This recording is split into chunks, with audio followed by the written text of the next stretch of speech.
Hey, welcome back to Tricks Fix.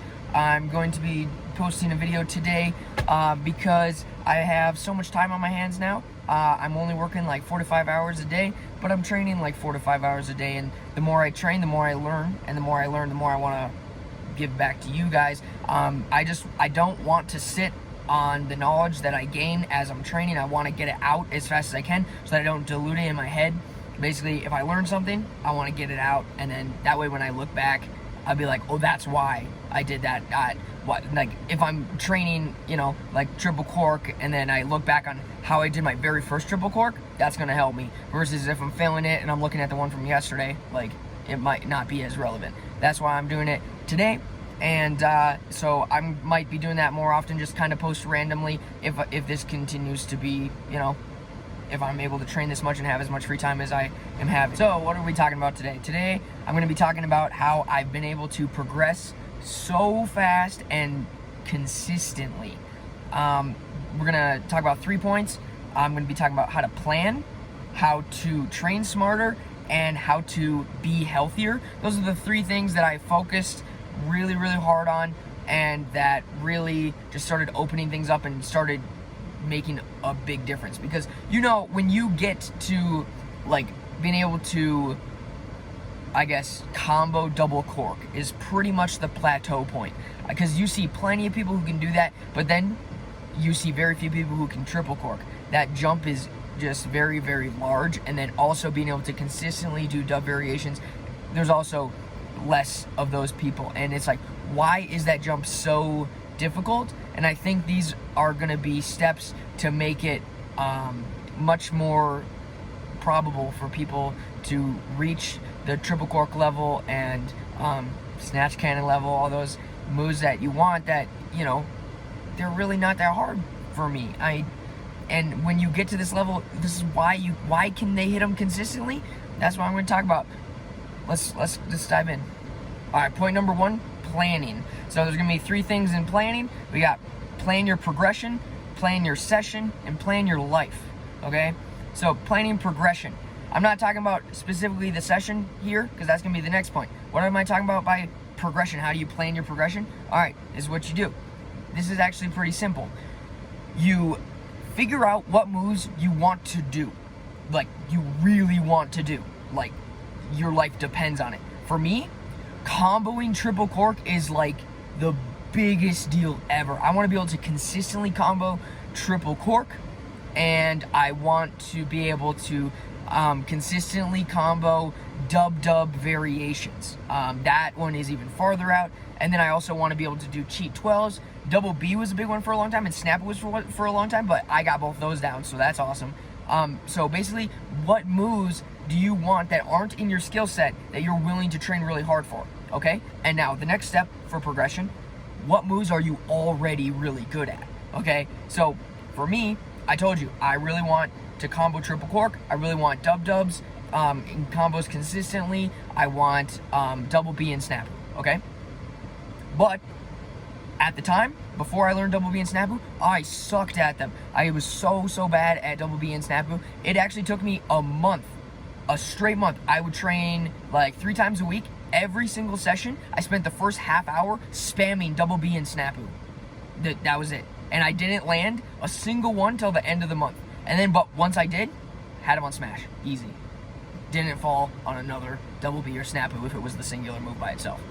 And so that's what you got to do. You got to chase the moves, and you have to chase them separately. But you can also train efficiently. So when you're working on your progression, don't just because I know what it feels like. I know you feel like you're wasting time. Like, for example, you really want snatch cannon. You're not really good at it, okay? So you're gonna take a month and just work snatch cannon? That's not gonna be productive. So instead, what you need to do, for me, triple cork is my prep for snatch cannon. If I can triple cork, I can snatch cannon. So, I actually landed snatch cannon yesterday. I was doing a bunch of triple corks. I did Master Root triple cork, then I did G-Switch triple cork, then I did 103, and I was like, well, fuck, I can snatch cannon, because triple cork's harder than snatch cannon for me. So, after I hit all that, because I had never done swing chains into triple cork before, but that was my first time, but I was like, well, fuck, if I can do that, then hell yeah, I can do a snatch cannon. And then Ethan's spamming his snatch cannon, and he landed his. I was like, all right, it's time, and I did mine. So yeah, that's how that was. It was so sick. But so what I'm trying to say is, train efficiently. So instead of just chasing the snatch cannon, you can train other things that will lead up to that. So for example, train, like, what's your setup going to be for the snatch cannon? Figure that out, and then train the setup relentlessly into triple cork or dub or dub variation, something that is going to be your prep for the move that you're working on. Or say you want to get really good at front swings, don't just spam front swing over and over, like by itself. That's going to be really boring. So instead, make a really simple combo, like scoot, skip, front swing, reverse out, vanish, side swipe. Okay, something like that. And then once you get good at that, then go to the aerial front swing. Don't just spam aerial front swing over and over. Work on, there are simpler versions to work on, so do that. Train efficiently. That way you're learning combos at the same time you're learning front swings at the same, and then you want to learn shuriken cutter, okay, put the scoot front swing at the beginning, put the shuriken cutter at the end, or box cutter at the end. It will come together. Figure out similar moves, train them on the way to it. Don't just spam the move that you want. There is a time and a place, and like, usually when I'm like, okay, I'm ready for this move, I haven't tried it at all. It usually takes 1 to 2 sessions to get it, because I have done everything that I need to do to get to that point. I've completed the prereqs, I've completed the progressions, and now it's just time to do that. And I know, like, for example, the snatch cannon, like, I'm like, oh, my triple cork, it's high as fuck. Okay, what's easier, 2 twists or a backflip? Okay, do the setup, exactly the same, go high, just switch the trick. It's the same thing. Okay, so whatever you're doing, it's so comparable. Just compare it. Just do it. Just train smart. Use the progression. Use your brain to figure out what you're good at, figure out what you want, and then draw the lines and find how your maze is gonna find the end. They all connect. Find the connections. Next part, it's gonna be a little quicker. Plan the session. Okay, so now you have your progression down. You figured out the path that you're gonna do. Now follow that path. Don't jump around so much. You can do that, but make sure that you're like smart with it. So you're like, okay, today's a front swing day, but have a backup plan too. So when I have sessions, I usually write down 5 things that I want to work on, and it's usually from hardest to simplest. I start my sessions super strong, and then they slowly dwindle out. Some people are the opposite. That's how I do it. I usually hit my biggest stuff within the first 30 minutes, and then the rest of the time is usually me drilling or hitting big combos, but definitely not with the big enders. So yeah, plan your sessions, have backup plans, and assume that you're going to get gassed, and assume that you aren't going to be able to do the hardest trick, but also make your hardest trick hard, like really hard. So then when you prep it, then be like, oh, I could do it, and then do it. Or don't do it and have your backup plan. Don't go to the gym and be like, I'm gonna work triple cork today. Triple cork doesn't work out, and then you sit down for the rest of the time. That's fucking dumb. Okay, you can't triple cork variations, something similar. Or you can't, for some reason, like what, your left ankle's sore, you can't double cork. Okay, work double beat, or work hypers, work GMS twist, something else. There's plenty of moves. Don't just sit down during the session. You don't get to session as often as you think. Next part, plan your life. This is the biggest thing for me, because I was working retail. I was the main stocker. I was the only person who, I was pretty much the only person who stocked the shelves. I was the only man working, so I was doing all the heavy lifting. I was working from 6 a.m. to 2, sometimes 6 to 4, and then I would have to session, that night. That's messed up. I'm on my feet all day. I'm running, literally running in the store, literally lifting 50-pound boxes all day long. I get one 30-minute break to eat a little bit of food. I am a big man. I need to eat probably 3,000 calories a day, if not more than that, if I'm doing a session, plus on top of the job. It was crazy. And I was still progressing at the time. It was just really slow, and it was but it felt normal to me. I didn't know that I could be so much better. So, but I assumed, I was like, it's gonna help me a little, and if it's gonna help me a little, then it's worth it. So I quit my job, I moved to Colorado, I'm working delivering groceries, so I only have to work 4 to 5 hours a day. If you do it right, you can figure it out, and I'm making good money doing that. And then I also get 4 to 5, and I'm just I'm driving. That's not hard on my body, especially compared to what I was doing before. So yeah, I'm just doing that, and able to train a ton because of that, because working what, a 10-hour shift versus a 5-hour shift? 5 extra hours in the day. I can start my morning so much better because I don't have to wake up at 6 a.m. But that means I'm waking up at 7:30 a.m. so I can get my rehab stuff in. So I'm going to talk about that after this. But yeah, just plan your life. Make time. It's your life. You get to choose what you're gonna do. And so if there's something in your life that's blocking you from doing what you want, then change it. If you you can make your choices. If you think there's something holding you back, you're lying. It's not holding you back. Just make the change. I don't care if it's a girlfriend that you think you like, but you like Tricky more, then leave her. Literally, she could be your friend. Just let her be your friend then, okay? Why do you have to not do things that you want to do because of other people? That's bullshit. I can talk about that on a different video, but literally anything that you want to do, just do it. You could quit your job and you can just start traveling around the world. You don't need a lot of money to do that. You can pick up money on the way. You can find ways to do what you want to do, all right? Next big point I'm going to talk about is train smarter. All right, so 3 points in train smarter are going to be figure out your music. All right, that's a big point, much bigger. It deserves its own little thing. All right, next point, get a group of friends or just people you can train with that hype you up. And last one, train smart with foam pits and mats and drills. All right, that's gonna be it, drills. All right, starting at the top, the music. Yeah, you need to have multiple playlists that you can play, and you need a stereo that is so loud that you have trouble hearing the people talking around you. Yeah, because every time, it doesn't matter how bad the spring floor is, it doesn't matter how good the spring floor is, if I don't have good music playing, I am not gonna trick well. And not only during the session, but I need music before the session, because I'm driving to the session, I turn my heat up and blast it on my legs, and I play the loudest music. Well, not necessarily, it depends. Sometimes I'm playing really hype rap, sometimes I'm playing Scarlord, sometimes I'm playing Ghostmane, anything with super bass. And then when I'm driving, I'm able to play that, and that gets me in my tricky mind. And when I'm in my tricky mind, you need to be able to turn the switch on and off. You're it's time to trick, boom, switch is on. You're different. You can be a different person. You can become the savage monster that you want to be. Everything that's locked inside of you can get out. Okay? So, that's what the music's for.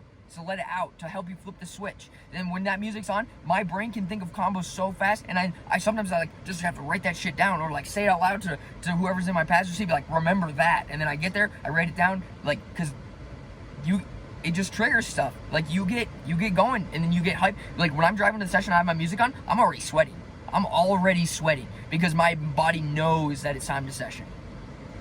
Next point, get a friend group. It doesn't have to be close friends. That's better. It is better, but you don't have to don't cross it off because you don't have close friends that trick. If they trick with you, for example, when we were back home, there were people that we were training with that were significantly worse than us. They were they're just learning fulls and backflips at the time, and they weren't super into it, but they kind of did it. I would prefer to train with them than train by myself. Not everyone's like that, but I get a lot of energy off of other people. It might be the attention. I do enjoy hitting a banger and then just being what? Did you see that? I want people to see it. Everyone's like that. You guys want to see it. Everyone likes attention. And you deserve the attention for putting in the work. And that's how that goes. And that's the thing for me, is I love to put in the work, and I love to reap the benefits. And what it really is to me is the benefits are the proof of my work. It's not think of it if you landed triple cork and it was a fluke and you never did it again. No, I want to land the triple cork and then do it immediately again and be see, it's on smash. That's what I want to be able to do. That's what I enjoy. So having people around just really gets me motivated to push the extra step. It's mostly subconscious. It's not something that I'm constantly thinking about, but just having people there. And the other thing about that is when I train by myself, I get really in my head and I get really mad at myself. I mess it up. I'm oh fuck. But if someone's with me, I'll do it, and I'll be like, huh, I'll get it next time. You go first, and then we like take turns. Taking turns is a really like, it keeps me in a good mood, and like, you know, because you're both just failing both together over and over and over again, because that's how tricking is. You don't land all that stuff all the time, you know, like it is constant just like crashing, and it's a lot of that. So having someone to do that with just, you know, is a lot better. And then like you just have a good time, the music's going, you're just vibing, you're having like laughing and just joking around, like, but you're also training hard. That's the mood that I really like to trick in. But also like I like to be really angry when I trick. It just depends. That's what I have different playlists for. That's why you gotta get the music too. I can't believe I almost missed my favorite point. All right, under train smarter, we've got drills. All right, so this is actually a new thing I started doing, because I'm doing rehab for like probably 2 hours a day, if you include I do more. So I wake up at 7:30 and I go for my run. I come in, I stretch and foam roll, and then I eat a really healthy breakfast, and then I go to work, okay? And then when I get back from work, I've been sitting in my car, and so I go inside, I take a hot shower, I foam roll, stretch again, and then either session starts or it doesn't, but it will start later in the day. So it's either right away or it's not. And then I also try to eat super light before my session, and then I can eat a big meal after my session because I don't want to be too heavy. But that's what's really good about what I eat, you know, the rice, fish, and the veggies and the fruit, and the nuts and all that, is just that it doesn't make me heavy even if I do eat a lot of it or eat before the session. I just have to not like eat like 2 cups of rice with 2 cod fillets and you know, like 3 apples. Like, just be smart, you know. But drilling. All right, back to drilling. So this is how I landed my snatch cannon. So first thing, I was like, oh, I got this. I did standing full in on the tramp. I had already tossed it into the grass a few times, and I was like on the spring floor, and I was like, oh, it's gonna be so easy on spring floor. And then I was like trying to get hyped up for it, and I was ready, and I was like, okay, I'm mentally prepared. I just need to hold my knees. That's the biggest thing. Don't let go. I sent it, and I let go. And I was like, what the fuck? Every little cell in my body was telling me to hang on. For some reason, I let go. It was just a subconscious thing. I couldn't control it, and I was so mad at myself. I didn't understand why I couldn't, like, I'm usually not in that position. I am usually so mentally in control of myself that I was literally just blown away, that I was like, why can I not hold my legs? I am just mind blown about it. So then I'm like, all right, that hurt my knee pretty bad. I'm not sure if I'm gonna send it again. We'll see. And I was like, that's like pretty like bullshit progress. Like sending 1 snatch cannon. That's like, there's got to be a way that I can train it. Even if I can't land it today, there's got to be something I can do, like to train it. Like, you know, I had planned my session to do snatch cannon, and I didn't have anything else because that was going to be our only spring floor session for like the month. And I was like, I have to do it. There's got to be a way that I can train it. So then I was like, well, I could do it into the foam pit, but that's really gross. I hate foam pits. And then I was like, well, we've got these big 8-inch mats. So we threw one of those in, and I was like, okay, that's like 6 inches below. I sent a snatch cannon, and I was like, that was so easy. I landed it. And I was like, I'm just going to throw another one on. So I threw another one. It was perfectly even with the floor. And I was like, Jeff, record this. And we recorded that it was the same height. You might have seen the video. I have it. It's on the snatch cannon tutorial. Check that out. And I sent it, and I landed it, and I was like, what? Why? The subconscious thing was just cleared because I wasn't scared anymore. Because it was like, it's the mat's there. It's going to keep me protected. Like, I can just chuck it and see what happens. And when I chuck it, it works because I'm not scared. I'm just full sending the rip. And so then I did that like 10 times. I sent it on the floor again, hit feet first, and just like touched hands. I was like, I have it. So then I landed it after that. And I don't know, I'm going to post another one. I'm going to post on Instagram today. I've landed 3 snatch cannons now. So I landed a second one, and I actually stuck that one. That was super sick. And then I landed my other one yesterday. So, yeah, it's not going anywhere anytime soon. Going to keep doing it. And, yeah, so that's a few more things I want to touch on with the drilling. So you can drill with the mat into the foam pit for big moves. You can train on the trampoline. That is a form of drilling. And then my least favorite form of drilling, which is really, really good. I'm going to shout out Levi. He's one of the people who wanted me to make this video. he was asking me how he can progress. When you were training with Ethan last night, you were doing, I think you were prepping Snapu, and you were trying to understand how to make it like your TDR, because you can front swing TDR, you can front swing raise, and so you understand the axis, and you want to be able to front swing Snapu, I think. And so you were doing some Snapu sets, and you were trying not to over cheat, and you couldn't really understand how it was. So I think Ethan took you aside. I'm not 100% sure, but I would assume that he had you just repping the side swipe or the raise, something to get that set down, and then you came back to the swing floor, you asked him to record it, and you one-shotted the Snapu. That is how you progress. All this other stuff is super important, but this drilling thing, you are going to be able to tell. So you like one-shotted the Snapu because you drilled it properly. There are other ways to drill other moves, and you can do them all the same, but drilling moves is going to be the #1 way where you can continually progress without getting injured. And that's super big. If you're trying to get to the top, any setbacks is going to slow you down big.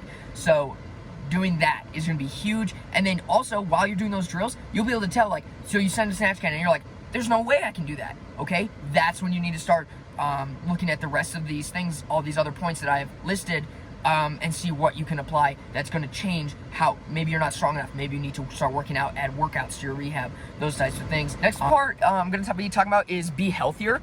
I have a whole video on be healthier, so go ahead and watch that. But basically, let me just run through it quick. The things I changed that I immediately noticed changes on was my diet. I went from eating like, I didn't eat super unhealthy. Like, I had dessert like 3 times a week. I had pizza like 3 times a week. I didn't like, have excessive vegetables or fruit, but like I didn't stay away from it. It's just kind of whatever was in the fridge is what I ate. And yeah, I didn't go out of my way to be extra healthy or anything. But then I had some really bad stomach issues, and I was supposed to be on like these multiple medicines, and I was like, I don't want to do that. Let me try this first. So now I'm only taking 1 medicine, and it's super, like, it's not bad at all. It's basically, it's nothing. And but all I'm eating now is rice, fish, vegetables, fruits, nuts, as many whole foods as I can, and I don't get super full anymore. If I get super full, it lasts for like 20 minutes. I get super energy boosts. My body always feels lighter. Like, I don't get bloating anymore. And like, I don't know if that's stuff that normally happens to other people or if that's just for me because of my indigestion problem, but either way, like, your body is the machine that you're asking to trick for you, and you're not going to give it the proper fuel. Don't expect that it's going to give back.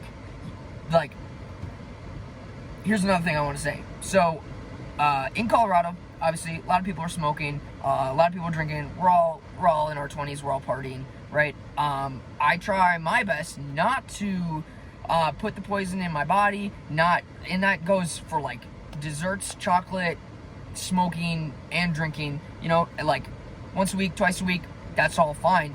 But if you're doing it a ton, you're not going to be healthy. And if it's not affecting you now, it is going to affect you in the future. So just, please just control it.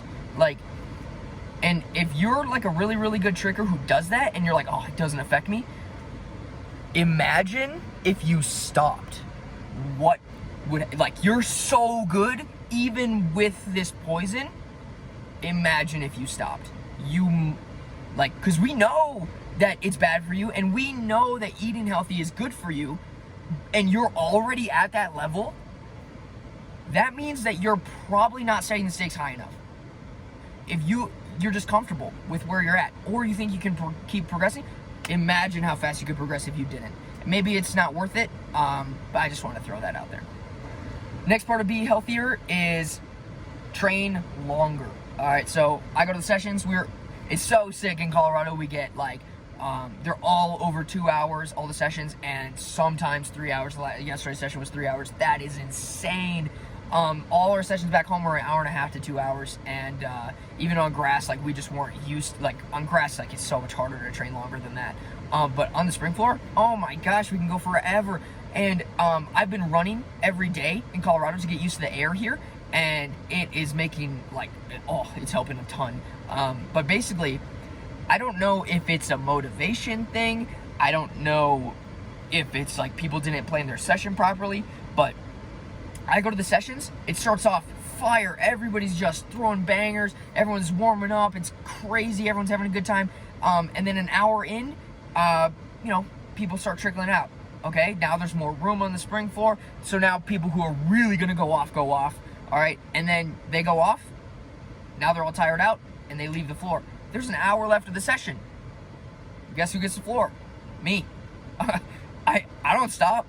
I only stop if, for example, I have a session the next day that I'm expecting to do really big things at, or if I get slightly injured and I'm not going to push it. Otherwise, there's always something for me to train, and I'm going to keep training until the end.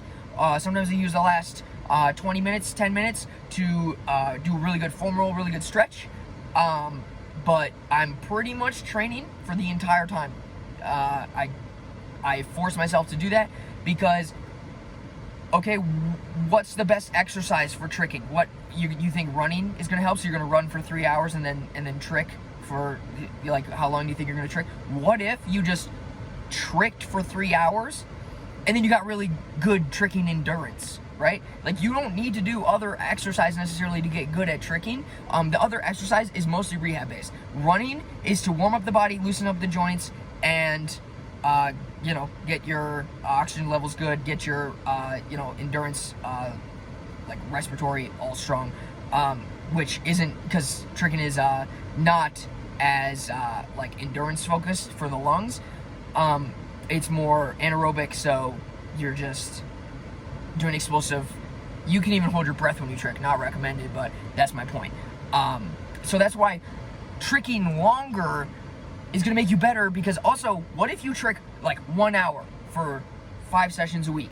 You tricked for 5 hours. What if you tricked 3 hours for 5 sessions a week? You just tricked 15 hours. You just tripled the amount of time that you tricked. That is insane. That is insane. People are like, oh, I've been tricking for 6 years. I'd be like, okay, do the math. That's not that much. I have been tricking for 6 years, but I've been tricking 3 times longer than you. That adds up quick. So if you've been tricking for 6 years, then I've been tricking for 18 years, even though it's only been 6 years. Last part is really, really big. Rehab better. All right, so rehab's really easy for me. I don't know. It's like I didn't have anybody to trick with when I started, and I was crashing all the time. I didn't know how to properly progress. So I learned really quickly how to keep my body in shape and keep my body healthy, because I was constantly destroying it. And basically, I have the video on Be Healthier. I go over this rehab, but you stand up, you feel something sore, you feel something's loose. Don't sit back down and just like rest it off. You should pretty much never rest off the soreness or an injury unless, what's a good baseline? Unless it hurts, I guess, to exercise it or stretch it. Let me see. All right, here's what I say. If you stretch it, I would, no matter what it is, try to exercise that. So I would say, your ankle sore, go for a mile run. Your ankle sore, do 60-second stretches, but as many stretches as you can find on the internet. Do the calf raises, do 100 calf raises. If there's a point where you cannot complete, and I mean like literally can't, because of the pain or because it's so fatigued, like for example, the mile, okay, then run half mile, walk the last half. But don't be a bitch. Just don't lie to yourself. Like, if you can do it, then do it. If you can't do it, then you can't do it. But don't be a pussy. Just either do it or don't. And then if you tell yourself in your head, oh, I really couldn't make it, but you're lying to yourself, then don't go to the session and say like, oh, I've been doing all this rehab. Why don't I feel better? Because you're copping out. Here's another thing that I want to talk about. If you are overweight and you are talking about how like, oh, dude, I just can't do that because I'm overweight. No, you can't do that because you can't control your weight. You, like, me saying like, oh, I can't do that right now because of my ankle. I plan on changing my ankle. I'm doing everything I can for it. I know I am. So, that's like an unchangeable issue, for now. But, like, if you're overweight, it's like, oh man, like I'm overweight. Like, that's not a chronic issue. Like, you can fix that. Like, if you're not being healthy, you're not being healthy. Don't expect to be good at a sport. I don't know. That's just what I'm saying. Like, and no offense to anyone who's overweight. I'm just telling you that's something you can change. So change it, or stop complaining that you're bad. Or just enjoy what you can do, and then you can have a good time with me. That's fine too. Yeah, I don't want people to expect progression if they're not doing everything they can do. That's what I'm trying to say. If you have if you need more personalized help, like you have a specific situation, I would love to help you. So just comment or DM me on Instagram at crispytricks, CHRISPY. There it is on the screen.